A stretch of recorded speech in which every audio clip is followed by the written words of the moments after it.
अस्सलाम वालेकुम, मेरा नाम डॉक्टर वैसनवर है और फर्स्ट ईयर बायोलॉजी के अंदर हम चैप्टर नंबर 4 डिस्कस कर रहे हैं। बात हमने करनी है थोड़ी सी साइटोप्लाज्म की और उसके ऑर्गेनल्स की। और पहला ऑर्गेनल जो हम डिस्कस करेंगे वो एंडोप्लाज्मिक रेटिकुलम है। उससे पहले थोड़ा सा साइटोप्लाज्म के बारे में देख लेते हैं। तो साइटोप्लाज्म हम पहले भी डिस्कस कर चुके हैं। ये सेल का, यूकैरियोटिक सेल का मेन कंपोनेंट होता है। डेफिनेशन बहुत आसान सी है इसकी। ये आपकी सेल की मेम्ब्रेन है और हमने पढ़ा है सेल के अंदर सेंटर में एक बड़ा इंपॉर्टेंट स्ट्रक्चर होता है न्यूक्लियस, और ये न्यूक्लियस की मेम्ब्रेन है। बेसिकली 2 लेयर्स होते हैं इसकी। तो न्यूक्लियर की मेम्ब्रेन से लेकर सेल की मेम्ब्रेन तक जो भी कुछ मटेरियल मौजूद है दैट इज कॉल्ड साइटोप्लाज्म। इतनी बेसिक सी डेफिनेशन है साइटोप्लाज्म की। अच्छा, अब कुछ ऑर्गेनिज्म के अंदर क्या होता है, साइटोप्लाज्म के ना 2 डिफरेंट एरियाज नजर आते हैं। जैसे कि यहाँ पर अमीबा की एग्जांपल दी है। अमीबा जिसका कोई स्पेसिफिक शेप नहीं होता, इसके अंदर अगर आप देखेंगे तो इसके साइटोप्लाज्म के 2 डिस्टिंक्ट अलग अलग पार्ट्स आपको नजर आते हैं। एक आपको आउटर रीजन नजर आता है, ठीक है, दिस इज कॉल्ड एक्टोप्लाज्म, और एक इनर रीजन होता है जिसे हम कहते हैं एंडोप्लाज्म। तो ये एक्टोप्लाज्म जो होता है ये क्लियर रीजन होता है। ये आउटर रीजन जो नजर आ रहा है आपको, ये क्लियर रीजन होता है, साफ होता है बिल्कुल। जबकि जो अंदर वाला रीजन होता है ये ग्रेनुलर होता है। यहाँ पे काम का मटेरियल जो है मौजूद होता है, दाने दाने जो मौजूद होते हैं, ये एंडोप्लाज्म कहलाता है। अच्छा, हमारे साइटोप्लाज्म के अंदर, इंसानों के साइटोप्लाज्म में या प्लांट्स के साइटोप्लाज्म में इस तरह के कोई 2 डिफरेंट रीजन्स नहीं होते। तो हमारा बिल्कुल एक ही यूनिफाइड साइटोप्लाज्म होता है। अच्छा, अगर आप साइटोप्लाज्म को देखें तो सेल को अगर आप देखें नेचुरल उसकी कंडीशन के अंदर, तो ये आपको साइटोप्लाज्म रुका हुआ नज़र नहीं आएगा, बल्कि इसकी मूवमेंट होती है। ये मूव कर रहा होता है, कंटिन्यूसली सर्कुलेट कर रहा होता है, and that movement is called cyclosis. तो ये साइक्लोसिस बेसिकली साइटोप्लाज्म की मूवमेंट को कहते हैं। अच्छा, अब साइटोप्लाज्म को अगर हम डिवाइड करें तो 2 हिस्सों में कर सकते हैं। जैसे कि ब्लड, अगर आपने कभी नाम सुना हो, ब्लड को डिवाइड किया जाता है 2 पार्ट्स के अंदर। एक होता है इसका फ्लूइड पोर्शन, जिसका आजकल बड़ा चर्चा है कोरोना की वजह से, इसको हम कहते हैं प्लाज्मा। तो ब्लड के अंदर जितना भी लिक्विड है वो प्लाज्मा है। और बाकी होता है ग्रेन्युलर पोर्शन। ग्रेन्युलर का मतलब ब्लड के अंदर दाने दाने होते हैं। ये बेसिकली आपके होते हैं कॉर्पसल्स, जिनके लिए वर्ड यूज किया जाता है सेल्स। तो रेड ब्लड सेल या वाइट ब्लड सेल या प्लेटलेट्स, ये छोटे छोटे दाने हैं। इन्हें अगर निकाल दें, जो पानी बच जाता है वो प्लाज्मा कहलाता है। बिल्कुल इसी तरीके से साइटोप्लाज्म के भी 2 हिस्से हैं। एक इसके अंदर दाने हैं, ठीक है, ग्रेन्युलर हिस्सा है। अब इसका जो ग्रेन्युलर हिस्सा है उसके अंदर छोटे छोटे स्ट्रक्चर्स हैं जिन्हें हम कहते हैं ऑर्गेनल्स। तो जैसे कि माइटोकॉन्ड्रिया है या एंडोप्लाज्मिक रेटिकुलम है या राइबोसोम है, ये छोटे छोटे दाने हैं जिनका कोई खास स्ट्रक्चर और फंक्शन होता है, ये कहलाते हैं ऑर्गेनल। और जब आप ऑर्गेनल को निकाल दें तो पानी बच जाता है, वो पानी कहलाता है, ये जो फ्लूइड बच गया है ये कहलाता है साइटोसोल। तो ये 2 डिविजन्स होते हैं। अब देखिए, इन ऑर्गेनल्स को हम 1 बाय 1 डिस्कस करेंगे। इनका अपना एक स्ट्रक्चर होता है और इनका अपना एक फंक्शन होता है। इनको निकालने के बाद जो फ्लूइड बचता है ये साइटोसोल है। देखिए, जिस तरह से ब्लड के अंदर से अगर आप सेल निकाल दें तो प्लाज्मा बचता है। इस प्लाज्मा के अंदर वो तमाम चीज़ें मौजूद होती हैं जो बॉडी को चाहिए होती है। फॉर एग्जांपल ग्लूकोज होगा, अमाइनो एसिड होगा, फैटी एसिड्स होंगे, वाइटामिन मौजूद होंगे इसके अंदर, एंजाइम्स मौजूद होंगे, वाटर होगा इसके अंदर, इसके अलावा आयंस होंगे। बिल्कुल इसी तरीके से साइटोप्लाज्म के अंदर भी इन तमाम ऑर्गेनल्स को जो जो चीज़ें चाहिए वो तमाम इस साइटोसोल के अंदर मौजूद होते हैं। तो मैंने बात की कि 2 हिस्से होते हैं, एक ऑर्गेनल्स होते हैं और एक फ्लूइड होता है। फ्लूइड को साइटोसोल कहते हैं, जिसका मतलब है सेल का सोल्यूशन। क्या क्या चीज़ें होती हैं इसके अंदर? सॉल्ट मिल जाएंगे आपको, शुगर, अमाइनो एसिड, प्रोटीन्स इसके अंदर पड़ी होंगी, फैटी एसिड होंगे, न्यूक्लियोटाइड जिससे डीएनए बनाया जाएगा या आरएनए बनाया जाएगा। अब ये जो ऑर्गेनल्स हैं, इसके अलावा एक और चीज़ है जिसके बारे में आपको लाजिम पता होना चाहिए, वो है स्केलेटन। जी, जिस तरह हमारी बॉडी के अंदर बोन से बना हुआ स्केलेटन होता है, जब आप सेल को इलेक्ट्रॉन माइक्रोस्कोप के नीचे देखते हैं तो आपको नजर आता है कुछ रस्सियां हैं, कुछ फाइबर्स हैं, कुछ धागे हैं जो बिछे हुए हैं पूरे के पूरे सेल के अंदर। ये बेसिकली मिलकर सेल का एक स्केलेटन बनाते हैं जो हेल्प करता है सेल को मेंटेन करने में, उसका शेप, और उसको कुछ हद तक प्रोटेक्शन प्रोवाइड करता है और चीज़ों को मूव करवाने में हेल्प करता है। तो बेसिकली 3 चीज़ें हो गई। एक हो गया फ्लूइड, मेन हिस्सा फ्लूइड, दूसरा मेन हिस्सा हो गया ऑर्गेनल, और तीसरा इतना मेन नहीं है बट स्टिल इसको हम अलग से काउंट कर रहे हैं, वो है फाइबर से बना हुआ स्केलेटन, जो कि साइटोस्केलेटन कहलाता है। Now let's talk about the first thing, जो कि एंडोप्लाज्मिक रेटिकुलम है। ये पहला ऑर्गेनल है जिसकी बात हम कर रहे हैं। देखिए, एंडोप्लाज्मिक रेटिकुलम बेसिकली एक चैनल्स, एक नेटवर्क है चैनल्स का। चैनल्स कह लें, कैनाल्स कह लें, गलियां कह लें, ट्यूब्स कह लें, जिस तरह से भी आप डिफाइन करना चाहें, ये कॉम्प्लेक्स नेटवर्क है। कहाँ से स्टार्ट होता है ये? पिछली वीडियो के अंदर हमने बात की थी न्यूक्लियस की, तो ये हमारे पास न्यूक्लियस है। न्यूक्लियस से इस तरह से एक नेटवर्क स्टार्ट होता है, ठीक है। ये एक गली आपको नजर आ रही है, फिर ये रास्ता जा रहा है, ये दूसरी गली आपको नजर आ रही है, उसके बाद आपको यहाँ से ये तीसरी गली नजर आ रही है, ठीक है। तो ये जो चैनल्स, ये जो आपको नेटवर्क नजर आ रहा है चैनल्स का, गलियों का, रास्ते बने हुए हैं, फिर ये पाइप की तरह का एक आपको नेटवर्क नजर आ रहा है, ये पूरा कहलाता है एंडोप्लाज्मिक रेटिकुलम। अब ये जो एंडोप्लाज्मिक रेटिकुलम है ना, ये दो तरह का होता है। ये स्टार्ट कहाँ से हो रहा है? न्यूक्लियस की मेम्ब्रेन से, और ये जाता कहाँ तक है? ये सेल की मेम्ब्रेन तक जाता है। तो समझे ये सेल के अंदर बिछा हुआ होता है पूरा। आप बचपन में अगर, अच्छा पता नहीं आप लोग तो अखबार पढ़ते थे नहीं पढ़ते थे, आपके घर में अखबार आता है या नहीं आता? हम बचपन में अखबार जब देखते थे तो उसके अंदर एक छोटा सा एरिया होता था जहाँ पे बच्चों की गेम्स होते थे। तो उसमें एक गेम होता था जिसमें रास्ता तलाश करना होता था। एक भूल भुलैया सी दी हुई होती थी जिसके अंदर 2 पॉइंट्स खुले हुए होते थे, एक स्टार्टिंग पॉइंट और एक एंड पॉइंट। आपका पूरा रास्ता बनाना होता था। बस वो जो मेज़ होता है ना, इसे मेज़ कहते हैं इंग्लिश में, जो भूल भुलैया होती है, बस ये वही है, ठीक है। अच्छा, अब 2 टाइप्स होती हैं इसकी। एक हमारे पास जो एंडोप्लाज्मिक रेटिकुलम होता है वो कहलाता है RER। ER का मतलब एंडोप्लाज्मिक रेटिकुलम और R का मतलब है रफ। और एक हमारे पास होता है जिसे हम कहते हैं SER, स्मूथ एंडोप्लाज्मिक रेटिकुलम। अब देखिए वो क्या चीज़ है जो रफ को रफ बनाती है और जिसके ना होने से ये वाला स्मूथ हो जाता है। तो वो हैं छोटे छोटे दाने होते हैं जो कि इस वाले के ऊपर मौजूद होते हैं,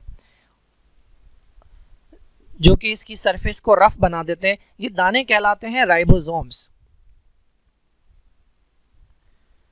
ये दाने राइबोसोम्स कहलाते हैं। जिस एंडोप्लाज्मिक रेटिकुलम पे ये मौजूद होंगे वो कहलाएगा रफ एंडोप्लाज्मिक रेटिकुलम। इसके लिए एक और वर्ड भी यूज किया जाता है, वो है ग्रैन्युलर या ग्रैन्युलेटेड एंडोप्लाज्मिक रेटिकुलम। ऐसा एंडोप्लाज्मिक रेटिकुलम जिसके ऊपर दाने दाने मौजूद हैं, तो एक ये ग्रैन्युलर कहलाता है। और जिसके ऊपर ये दाने मौजूद नहीं है, ये वाला हिस्सा जो आपको नजर आ रहा है इस side, this is known as smooth endoplasmic reticulum, या इसे हम कहते हैं ए ग्रैन्युलर। ए का वर्ड यूज, ए जो है वो यूज होता है विदाउट के लिए या एब्सेंट के लिए। तो ये वो है कि जिसके ऊपर ग्रेन्यूल्स मौजूद नहीं होते। तो ये बेसिक सी डेफिनेशन हो गई रफ और स्मूथ एंडोप्लाज्मिक रेटिकुलम की। अगर मैं आपको दिखाऊं, ये जो आपको शीट्स नजर आ रही हैं, कहाँ चला जाता है ये? हाँ, ये जो आपको शीट नजर आ रही है, this is rough endoplasmic reticulum. इसकी सरफेस के ऊपर देखें बहुत सारे दाने आपको नजर आ रहे हैं, these are known as ribosomes. अच्छा, एंडोप्लाज्मिक रेटिकुलम के जो फोल्ड्स होते हैं उनके लिए वर्ड यूज किया जाता है सिस्टर्ने। आप माइटोकॉन्ड्रिया आगे जाकर पढ़ेंगे, माइटोकॉन्ड्रिया की जो अंदर वाली मेम्ब्रेन होती है वो इस तरह से फोल्डेड होती है, उसके लिए वर्ड यूज होता है क्रिस्टे। तो एंडोप्लाज्मिक रेटिकुलम के अंदर इस तरह के जो फोल्ड्स होते हैं इनके लिए वर्ड यूज होता है सिस्टर्ने। तो ये है हमारे पास रफ एंडोप्लाज्मिक रेटिकुलम। इसको अगर आप देखें तो ये पाइप की तरह का जो आपको नजर आ रहा है, इसके अंदर राइबोसोम एब्सेंट है, ये कहलाता है smooth endoplasmic reticulum. Better diagram ये है, देखें ये यहाँ पे न्यूक्लियस है, ये न्यूक्लियस की मेम्ब्रेन है, 2 मेम्ब्रेन्स होती हैं, और ये न्यूक्लियस की मेम्ब्रेन से चिपका हुआ स्टार्ट हो रहा है, ये एंडोप्लाज्मिक रेटिकुलम है। और ये जो पहले एंडोप्लाज्मिक रेटिकुलम आपको नजर आ रहा है, this is rough endoplasmic reticulum, ठीक है। आपको नजर आ रहा है ये ब्लू से जो डॉट नजर आ रहे हैं, दीज आर राइबोसोम्स। और उसके बाद ये जो आपको पाइप की तरह का, ट्यूब की तरह का नजर आ रहा है एक नेटवर्क, जिसके ऊपर कोई राइबोसोम आपको नजर नहीं आ रहा, बिल्कुल स्मूथ नजर आ रहा है, this is smooth endoplasmic reticulum which is also known as agranular. अच्छा भाई, तो थोड़ी सी बात कर लेते हैं टेक्स्ट की। कहाँ से स्टार्ट हो रहा है? सेल की मेम्ब्रेन से कहाँ तक जा रहा है? न्यूक्लियर की मेम्ब्रेन तक। ट्यूब लाइक सिस्टम है किस चीज़ का? लाइपोप्रोटीन। अब भी अगर आपको नहीं पता लाइपोप्रोटीन क्या है तो फिर आप जरा पुरानी वीडियोस दोबारा देखें। जब भी लिपिड और प्रोटीन्स मिल जाएंगे तो वो लाइपोप्रोटीन बन जाता है। वो कौन सा स्ट्रक्चर है जिसके अंदर लिपिड और प्रोटीन होते हैं? मैंने पिछली वीडियो के अंदर भी बताया था, सेल मेम्ब्रेन वाली जितनी भी मेम्ब्रेन्स हैं वो तमाम जो है वो 2 चीज़ों से मिलकर बनती हैं, लिपिड्स और प्रोटीन। तो ये आपको क्या नजर आ रहा है? ये एक मेम्ब्रेन है और ये दूसरी मेम्ब्रेन है। मेम्ब्रेन के 2 फोल्ड्स हैं बस, और उसके दरमियान रास्ता बना हुआ है, चैनल बना हुआ है। तो ये बेसिकली 2 फोल्ड्स होते हैं मेम्ब्रेन के, जिससे हमारा पूरा एंडोप्लाज्मिक रेटिकुलम बना होता है, ठीक है। तो ये ट्यूब लाइक सिस्टम है, लाइपोप्रोटीन का बना हुआ है, 2 तरह का होता है। एक को कहते हैं ए ग्रैन्युलेटेड या स्मूथ, क्योंकि इसके ऊपर राइबोसोम नहीं होते, और एक कहलाता है रफ या ग्रैन्युलेटेड। अच्छा, अब ये आपने ज़रूर याद रखना है कि कौन सा एंडोप्लाज्मिक रेटिकुलम कौन से सेल्स में ज़्यादा पाया जाता है। मोस्टली आपके ज़्यादातर सेल में दोनों होते हैं, रफ भी होता है स्मूथ भी होता है, लेकिन किसी में रफ ज़्यादा होता है और किसी में स्मूथ ज़्यादा होता है, डिपेंडिंग ऑन कि उस सेल का काम क्या है। तो आपको पहले तो ये पता होना चाहिए कि कौन से एंडोप्लाज्मिक रेटिकुलम का क्या काम होता है। तो देखिए रफ के बारे में ना एक बात ज़रूर याद रख लें, इसका मेनली एक बहुत इंपॉर्टेंट फंक्शन है। देखिए रफ एंडोप्लाज्मिक रेटिकुलम के ऊपर मौजूद है राइबोसोम। राइबोसोम का काम होता है प्रोटीन सिंथेसिस, प्रोटीन बनवाना। तो प्रोटीन बनाना जिम्मेदारी होती है राइबोसोम्स की। राइबोसोम किस पे बैठे हैं? एंडोप्लाज्मिक रेटिकुलम पे। तो rough endoplasmic reticulum mainly involve है किसमें? प्रोटीन की सिंथेसिस के अंदर। ये वो जगह प्रोवाइड कर रहा है कि जहां पर बैठकर राइबोसोम्स प्रोटीन बनाते हैं। तो रफ एंडोप्लाज्मिक रेटिकुलम किस में ज्यादा होगा? ऐसे सेल्स के अंदर जिनका काम क्या होगा? Protein synthesis. Rough endoplasmic reticulum protein बनाने वाले सेल्स के अंदर ज्यादा पाया जाता है। एग्जाम्पल क्या दी हुई है भाई? मैमल्स के सिलिवरी ग्लैंड जो सलाइवा प्रोड्यूस करता है। तो सलाइवा के अंदर एक तरह का एंजाइम होता है जिसको कहते हैं अमाइलेज। ये चैप्टर नंबर 12 में आप पढ़ेंगे। अमाइलेज कार्बोहाइड्रेट को तोड़ता है। तो ज़्यादातर एंजाइम प्रोटीन होते हैं, अमाइलेज भी प्रोटीन है, तो इस वजह से इसके अंदर रफ एंडोप्लाज्मिक रेटिकुलम ज़्यादा होगा। पेनक्रियाज के सेल्स में क्यों? क्योंकि पेनक्रियाज के अंदर एक तरह के सेल्स तो वो हैं जो पेनक्रियाटिक जूस बनाते हैं। अब इस जूस के अंदर भी एंजाइम्स होते हैं और एंजाइम्स प्रोटीन होते हैं ज़्यादातर, तो इसलिए। दूसरा, पेनक्रियाज के अंदर एक हिस्सा ऐसा होता है जिसे कहते हैं आइलेट्स। आइलेट्स आइलेट्स का काम होता है हार्मोन्स बनाना। पेनक्रियाज का एक हार्मोन तो आपको पता ही होगा जिसका नाम है इंसुलिन। एक और हार्मोन होता है जिसका नाम है ग्लूकागॉन। ये दोनों हार्मोन्स भी बने होते हैं प्रोटीन से। तो अगेन पेनक्रियाज के सेल्स चूंकि प्रोटीन बना रहे हैं, इस वजह से उनके अंदर रफ एंडोप्लाज्मिक रेटिकुलम का अमाउंट ज्यादा होगा। इसके अलावा कहीं पर भी देखें जो आपके एंडोक्राइन ग्लैंड्स हैं जिसके अंदर प्रोटीन वाले हार्मोन्स बनते हैं, उन तमाम के अंदर रफ एंडोप्लाज्मिक रेटिकुलम का अमाउंट जो है वो स्मूथ वाले से ज़्यादा होगा। अब आ जाएं स्मूथ वाले का क्या फंक्शन है। तो स्मूथ वाले का फंक्शन हमारे पास ये तीन या चार हैं जो आपने याद रखने हैं। Number 1, detoxification of harmful drugs. Detoxification कहते हैं हार्मफुल सब्सटेंसेस का कन्वर्ट हो जाना नॉन हार्मफुल के अंदर। फॉर एग्जांपल हमारी बॉडी के अंदर प्रोड्यूस होता है H2O2, हाइड्रोजन पर ऑक्साइड। इसको बॉडी कन्वर्ट कर देती है वाटर के अंदर और ऑक्सीजन के अंदर। अब ये था हार्मफुल और ये दोनों हैं हार्मलेस, इनसे कोई नुकसान नहीं होता। ये प्रोसेस कहलाते हैं डिटॉक्सिफिकेशन। लिवर के अंदर होता है ये, लेकिन लिवर के सेल्स में होगा। सेल्स में कहाँ, कौन है जो कर रहा है?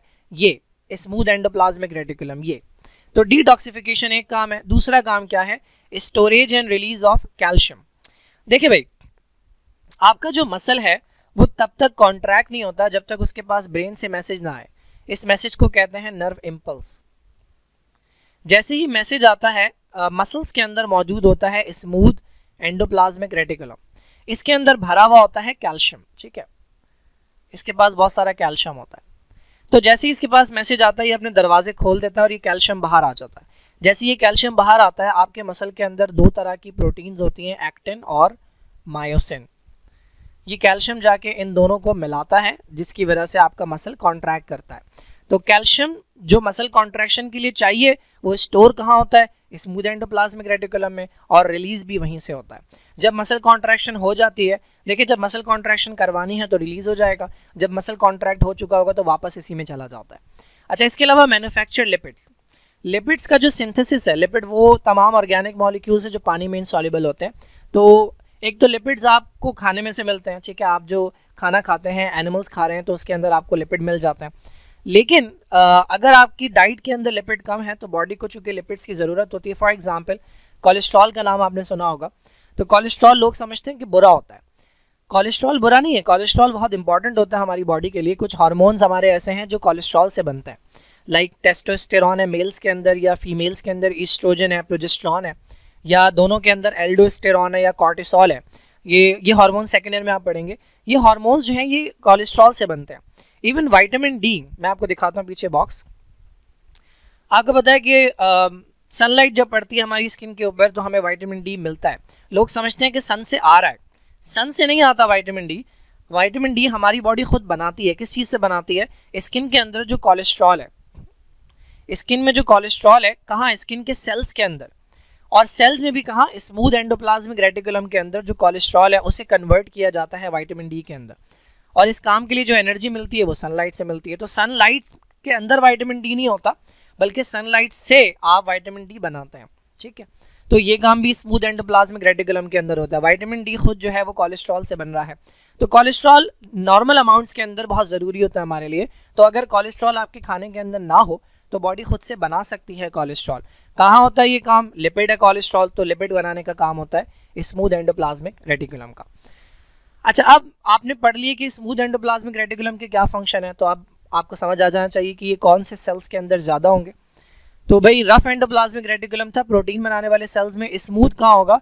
स्टेरॉइड प्रोड्यूसिंग सेल्स में। ये जो मैंने आपको हार्मोन्स बताए ना, ईस्ट्रोजन, प्रोजेस्टेरॉन, कॉर्टिसोल, ये सारे स्टेरॉइड्स कहलाते हैं। कोलेस्ट्रॉल से बनने वाले जो हैं ये स्टेरॉइड कहलाते हैं। स्टेरॉइड जो है वो लिपिड की एक टाइप होती है। तो जिन सेल्स का काम होगा ये वाले हार्मोन प्रोड्यूस करना, उन सेल्स के अंदर स्मूथ एंडोप्लाज्मिक रेटिकुलम होगा। इसके अलावा एडिपोज सेल्स के अंदर जो फैट के टिश्यूज होते हैं हमारे, वहाँ पर लिपिड सिंथेसिस हो रहा होता है।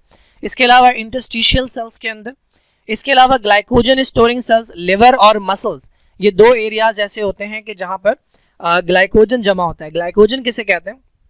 जब आपके पास ग्लूकोज बहुत ज़्यादा होता है, जब आप खाना खाते हैं, डाइजेस्ट होने के बाद ग्लूकोज आपके पास आता है, तो ग्लूकोज को मिलाकर लंबी लंबी चेन बनाई जाती है ताकि अभी जमा कर लिया जाए।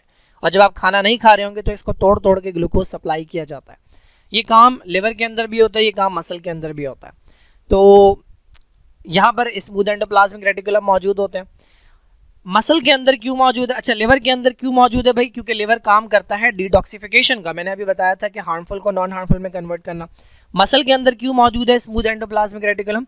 क्योंकि मसल के अंदर ये स्टोर करता है और रिलीज करता है कैल्शियम को। तो ये फंक्शन है स्मूथ एंडोप्लाज्मिक रेटिकुलम के, जिसकी वजह से इन सेल्स के अंदर ये ज़्यादा पाया जाता है। अच्छा, अगर मैं स्पेसिफिकली बात ना करूँ, जनरली अगर मैं बात करूँ एंडोप्लाज्मिक रेटिकुलम की, तो उसका फंक्शन क्या है? एक इसका फंक्शन है सपोर्टिंग प्लेटफॉर्म फॉर राइबोसोम। ये रफ एंडोप्लाज्मिक रेटिकुलम का फंक्शन है राइबोसोम को जगह प्रोवाइड करना।